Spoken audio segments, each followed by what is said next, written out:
wasiirkii hore ee arrimaha dibadda Soomaaliya ayaa fasiray qoraalkii Mareykanka ee farmaajo Roble ku socday.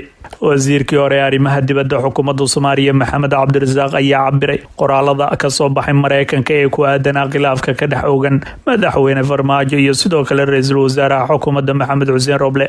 Mareykanka ayaa laba goor soo saaray qoraalo u muuqday in ay ku taageerayaan Roble uguna hanjabayaan farmaajo. Kaaliyaha xogayaha arrimaha dibadda ee Mareykanka ayaa shaaca ka qaaday in farmaajo ka dalbaday inuu taageero dadaalada uu wado ra'iisul wasaare Roble. qoraal kale oo ka soo baxay Mareykanka ayaa lagu yiri dowladda Mareykanku waxay diyaar u tahay inay tallaabo ka qaado kuwa carqalada kuwa wadada nabadda Soomaaliya.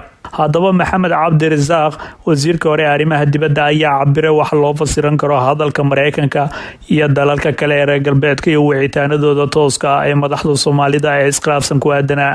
dabcan arrintan waxay daba socotay markii maalin dhaweed khilaaf khatar geliyay Soomaaliya dowladnimadeedii iyo wixii la soo dhisay tan iyo 2001 oo ahayd in Soomaaliya laga dhiso dowlad loo dhan yahay oo uu sal u yahay dastuur nidaam iyo kala dambeyn ayuu yiri. khilaafkaasi khatarta geliyay in dhammaan meesha ay ka baxdo nidaamkii dowladnimada kadib ayaa waxaa dhacday in diblomaasiyiinta reer galbeedka iyo Afrikaanka iyo cid kasta oo arrimaha Soomaaliya ay shaqweysay laga wada hadlay oo ay isweydiiyeen maxaa arrinkan nagala gudboon oo aan Soomaaliya la qaban karnaa. marka qaar waa iyagii soo saaray war qoraal ah halka qaarna ay barahooda Twitter-ka soo dhigeen aragtidooda. waxaa taas ka sii dambeysay in telefoon lagula hadlay madaxweynaha iyo ra'iisul wasaaraha oo loo sheegay cid walba wixii ay sameyn lahayd.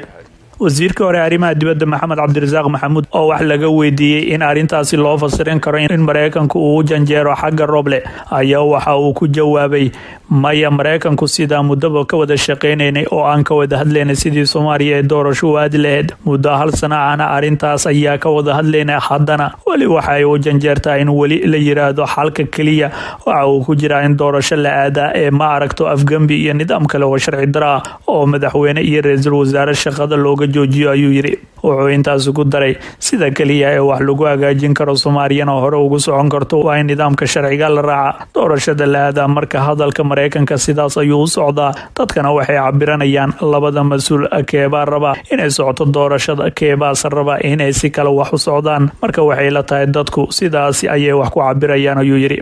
isagoo hadalkiisa sii wata wasiirkii hore arrimaha dibadda Soomaaliya ayaa waxa uu yiri haddii Mareykanka dan uu ka leeyahay Soomaaliya darteeda uu rabo inuu farageliyo iyagana ma sameynayaan. hadday dhacdana cidna ma yeelayso, laakiin marka lagu leeyahay dadkaagii iyo dalkaagii u tur xuquuqdoodana ilaali marka in hadalkoodu uu meel dheer ku dhici doono oo dad badan oo Soomaali ah ay ku raaci doonaan ayuu u muuqdaa buu yiri Cabdirasaaq Maxamuud wasiirkii hore arrimaha dibadda Soomaaliya.